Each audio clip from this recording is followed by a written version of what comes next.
Un corazón quebrantado y contrito, Dios no despreciará. Traducción al español del mensaje predicado por el pastor John Piper. La semana pasada nos enfocamos en el Salmo 42 y en cómo desanimarse bien.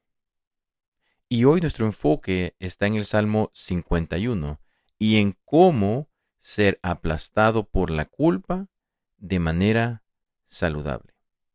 Espero que estés notando un patrón. Lo que hace a una persona cristiana no es que no se desanime, ni que no peque y se sienta miserable por ello.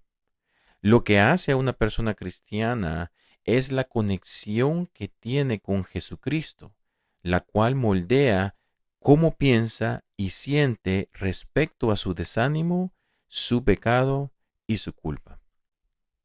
Los salmos eran el principal libro de cánticos de la iglesia primitiva y fueron diseñados por Dios para despertar, expresar y moldear los pensamientos y sentimientos de los discípulos de Jesús. Aprendemos de los salmos cómo pensar acerca del desánimo y la culpa, y aprendemos de ellos cómo sentirnos en tiempos de desánimo y en tiempos de profundo remordimiento. Los salmos nos muestran cómo desanimarnos bien y cómo lamentarnos bien. Mi oración es que formes el hábito de vivir tanto en los salmos que el mundo de tu pensamiento y el mundo de tu sentir se transformen en pensamiento bíblico y sentimiento bíblico plenos. El Salmo 51 es uno de los pocos salmos que tienen un origen histórico claramente señalado. El encabezado del salmo dice así: al músico principal, salmo de David, cuando el profeta Natán vino a él después que se había llegado a Betsabé. Lo que sucedió con Betsabé es bien conocido. Aquí está en palabras precisas de la Biblia en segundo libro de Samuel 11, del 2 al 5. Una tarde, al levantarse David de su lecho, paseaba sobre el terrado de la casa real. Vio desde el terrado a una mujer que se estaba bañando, la cual era muy hermosa. Envió David a preguntar por aquella mujer y le dijeron: ¿no es esta Betsabé, hija de Eliam, mujer de Urías Eteo? Entonces David envió mensajeros y la tomó y vino a él, y él durmió con ella. Luego ella se volvió a su casa. La mujer concibió y envió a decir a David: estoy encinta. David trató de encubrir su pecado haciendo que su esposo Urías regresara del campo de batalla para que se acostara con ella y creyera que era su hijo. Pero Urías era demasiado noble como para estar con su esposa mientras sus compañeros estaban en batalla. Así que David arregló su muerte para poder casarse rápidamente con Betsabé y cubrir de esa manera su pecado. Segundo libro de Samuel 11 termina con estas palabras: pero esto que David había hecho fue desagradable ante los ojos del Señor. Segundo libro de Samuel 11:27. Entonces Dios envió al profeta Natán a David con una parábola que lo atrajo a pronunciar su propia condena. Luego Natán le dice: tú eres ese hombre. Y le pregunta: ¿por qué has menospreciado la palabra del Señor? David se quiebra y confiesa: he pecado contra el Señor. Entonces Natán dice asombrosamente: también el Señor ha perdonado tu pecado, no morirás. Pero por cuanto con este hecho has blasfemado al Señor, el hijo que te ha nacido ciertamente morirá. Segundo de Samuel 12, del 7 al 15. Esto es escandaloso. Urías está muerto. Betsabé ha sido violada. El bebé morirá. Y Natán dice: el Señor ha perdonado tu pecado. ¿Así nada más? David cometió adulterio, ordenó un asesinato, mintió, menospreció la palabra del Señor, despreció a Dios, y el Señor perdonó su pecado. Segundo Samuel 12:13. ¿Qué clase de juez justo es Dios? Uno no simplemente pasa por alto la violación, el asesinato y la mentira. Los jueces justos no hacen eso. La semana pasada estuve compartiendo el Evangelio con 4 hombres en la calle y nada de lo que dije pudo convencerlos de que un abusador de niños pudiera ser perdonado. Puedo entender su escepticismo y yo también estaría indignado por el comportamiento de Dios aquí, salvo por una cosa. El apóstol Pablo compartía esa indignación y explicó cómo Dios puede ser justo y al mismo tiempo el que justifica a asesinos, violadores, mentirosos y sí, incluso a abusadores de niños. Esto es lo que Pablo dice en Romanos 3, 25, 26. Es una de las frases más importantes de toda la Biblia para entender cómo Cristo se relaciona con los Salmos y con el Antiguo Testamento en general.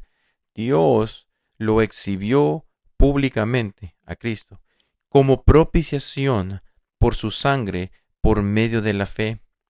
Esto para manifestar su justicia, porque en su paciencia Dios había pasado por alto los pecados pasados.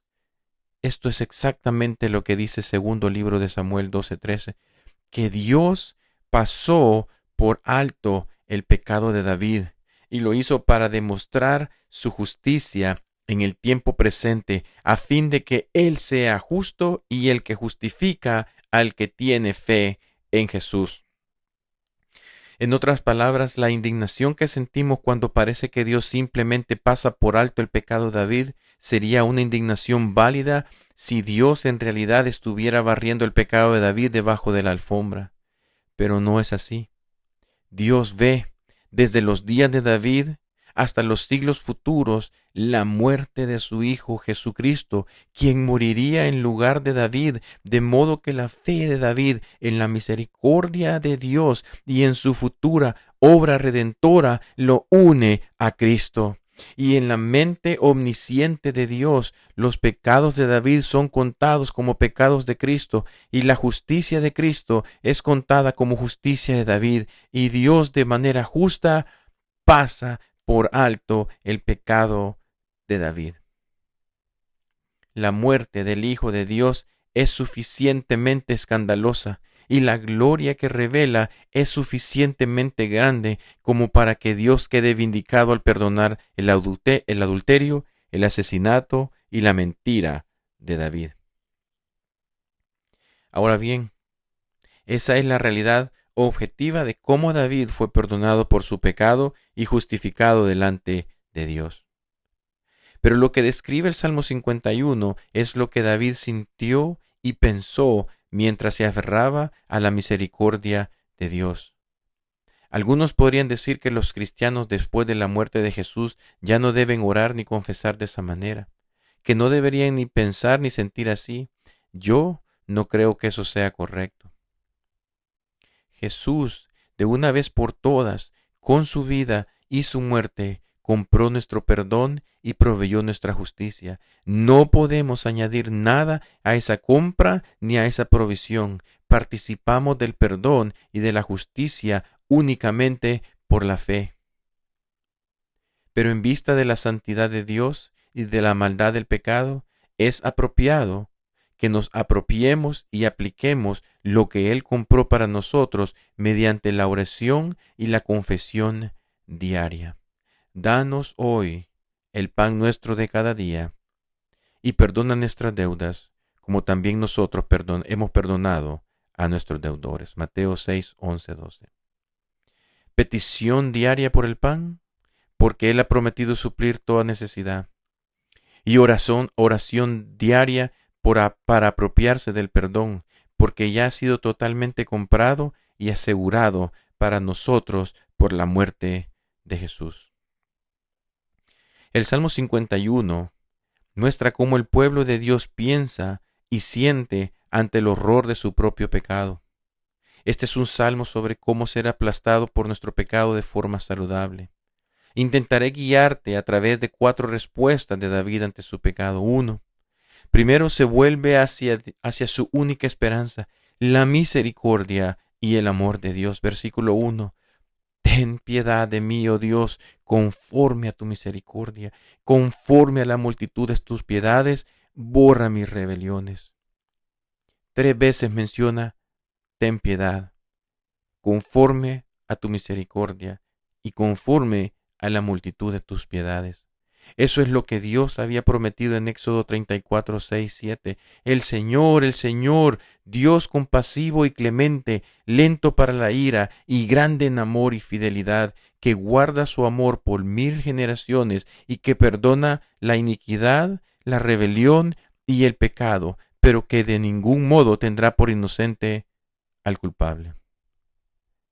David sabía que había culpables que no serían perdonados, y también que había culpables que, por alguna obra misteriosa de redención, no serían considerados culpables, sino que serían perdonados. El Salmo 51 es su manera de aferrarse a ese misterio de misericordia. Nosotros sabemos más sobre este misterio de la redención que lo que sabía David. Conocemos a Cristo, pero nos apropiamos de la misericordia de la misma manera que Él. Lo primero que hace es volverse impotente a la misericordia y al amor de Dios. Hoy eso significa volverse impotente a Cristo. En segundo lugar, ora por limpieza de su pecado, versículo 2. Lávame más y más de mi maldad y límpiame de mi pecado. Versículo 7. Purifícame con hisopo y seré limpio. Lávame y seré más blanco que la nieve. El hisopo era la rama que usaban los sacerdotes para rociar sangre sobre una casa contaminada y declararla limpia. Levítico 14:51. David clama a Dios como su sumo sacerdote para que lo perdone y lo declare limpio de su pecado. Es apropiado que los cristianos pidan esto. Primera de Juan 1, 7, 9. Cristo ha comprado nuestro perdón, ha pagado el precio completo. Eso no reemplaza nuestra petición, es la base de nuestra petición, es la razón por la que estamos seguros de que la respuesta será sí. Así que primero David mira con impotencia a la misericordia de Dios y luego ora para que en esa misericordia Dios lo perdone y lo limpie. En tercer lugar, David confiesa al menos 5 aspectos que muestran cuán grave es su pecado. Primero, dice que no puede sacar su pecado de la mente. Está grabado en su conciencia, versículo 3, porque yo reconozco mis rebeliones y mi pecado está siempre delante de mí, siempre delante de él. La cinta sigue reproduciéndose y no puede tenerla. Segundo, dice que lo peor de su pecado es que ha sido contra Dios. Natán le había dicho que David había menospreciado a Dios y despreciado su palabra. Así que David dice en el versículo 4, contra ti solo he pecado, y he hecho lo malo delante de tus ojos. Esto no significa que Betsabé, Urías y el bebé no fueron heridos. Significa que lo que convierte al pecado en pecado es que es contra Dios. Dañar a otros es malo. Es horriblemente malo. Pero ese no es el horror del pecado. El pecado es un ataque contra Dios, una forma de menospreciarlo.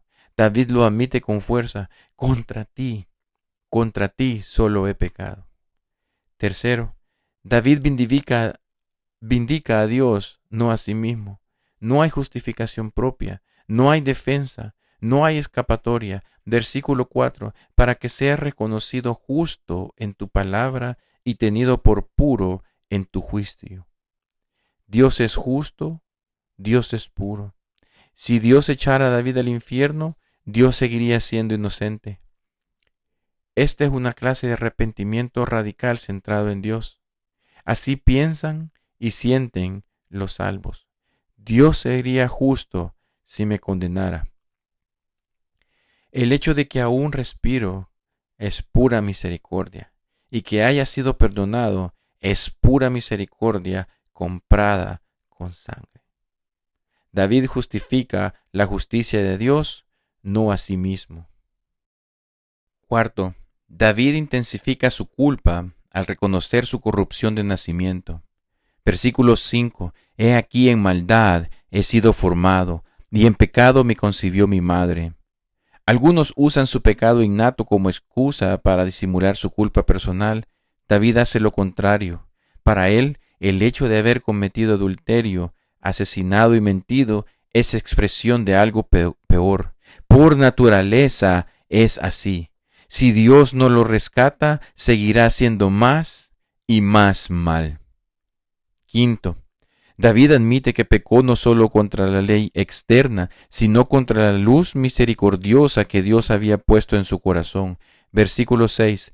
He aquí tú amas la verdad en lo íntimo, y en lo secreto me has hecho comprender sabiduría. Dios había sido su maestro, Dios lo había hecho sabio, David había hecho muchas cosas sabias, y aún así el pecado se impuso, y para David eso lo hace aún peor. He sido bendecido con tanto conocimiento y tanta sabiduría. Cuán profunda debe ser mi depravación para pecar contra tanta luz. Así que al menos en esos 5 aspectos David se une al profeta Natán y a Dios al condenar su pecado y confesar la profundidad de su corrupción. Finalmente, después de volverse con impotencia a la misericordia de Dios, orar por perdón y limpieza y confesar la profundidad y gravedad de su pecado y corrupción, David suplica no solo por perdón, suplica por renovación. Tiene un compromiso apasionado de ser transformado por Dios. Abre su corazón para este cambio de al menos 6 maneras. Solo puedo señalarte algunas. El punto principal es: las personas perdonadas están comprometidas a ser transformadas por Dios. El adúltero, el asesino, el mentiroso, el abusador, odian lo que fueron y ponen su rostro como un pedernal para ser cambiados por Dios. Primero, ora para que Dios le confirme su elección. Versículo 11. No me eches de delante de ti y no quites de mí tu Santo Espíritu. Sé que algunos dicen que los cristianos que son elegidos y están seguros en la gracia soberana de Dios no deberían orar así porque implicaría que pueden perder la salvación. Yo no lo creo. Cuando David o yo oramos, no me eches de tu presencia y no quites de mí tu Espíritu Santo, lo que queremos decir es: no me trates como a uno que no ha sido elegido. No permitas que demuestre ser como aquellos en Hebreos 6 que solo han gustado del Espíritu Santo. No dejes que me aparte y muestre que solo fui atraído por el Espíritu y no sostenido por él. Confírmame, oh Dios, que soy tu hijo y que jamás me apartaré. Segundo, David ora por un corazón y un espíritu nuevos, rectos y firmes. Crea en mí, oh Dios, un corazón limpio y renueva un espíritu recto dentro de mí. Salmo 51:10. El espíritu recto aquí se refiere a un espíritu firme, establecido, sin doblez. David quiere acabar con la inestabilidad que acaba de experimentar. Tercero, ora por el gozo de la salvación de Dios y por un espíritu dispuesto con alegría a seguir su palabra y a ser generoso con los demás en lugar de explotarlos. Versículo 8. Hazme oír gozo y alegría, y se recrearán los huesos que has abatido. Versículo 12. Vuélveme el gozo de tu salvación, y espíritu noble me sustente. ¿No es asombroso que en todo este salmo David no ore directamente sobre el tema del sexo? Todo comenzó con una situación sexual que llevó al engaño y luego al asesinato. ¿O no fue así? Yo creo que no. Freud puede pensar que todos nuestros conflictos comienzan con el sexo, pero David, hablando por inspiración de Dios, no lo ve así. ¿Por qué no clama por dominio propio sexual? ¿Por qué no pide responsabilidad entre los hombres? ¿Por qué no ora por ojos protegidos y pensamientos limpios?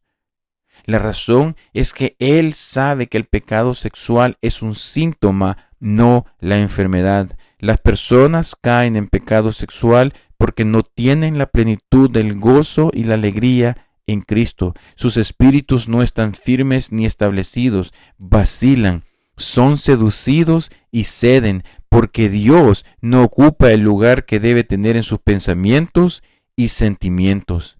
David lo sabía de sí mismo, y es cierto también para nosotros. David nos está mostrando con la forma en que ora cuál es la verdadera necesidad de quienes pecan sexualmente. No hay una sola palabra sobre sexo en este salmo. En cambio dice, hazme oír gozo y alegría, y se recrearán los huesos que has quebrantado. Vuélveme el gozo de tu salvación, y espíritu noble me sustente. Esto es sabiduría profunda para nosotros. Cuarto, pide a Dios que su gozo se desborde en alabanza.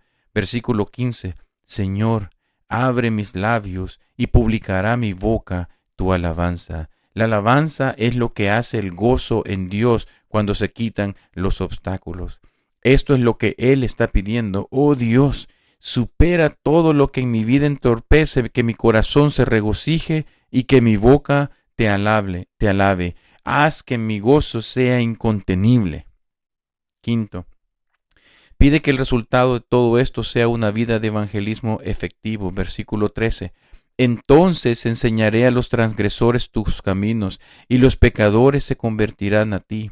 David no se conforma con ser perdonado, no se conforma con estar limpio, no se conforma con ser elegido, no se conforma con tener un espíritu recto, no se conforma con gozarse solo él en Dios, no se quedará tranquilo hasta que su vida quebrantada sirva para sanar a otros. Entonces enseñaré a los transgresores tus caminos, y los pecadores se volverán a ti.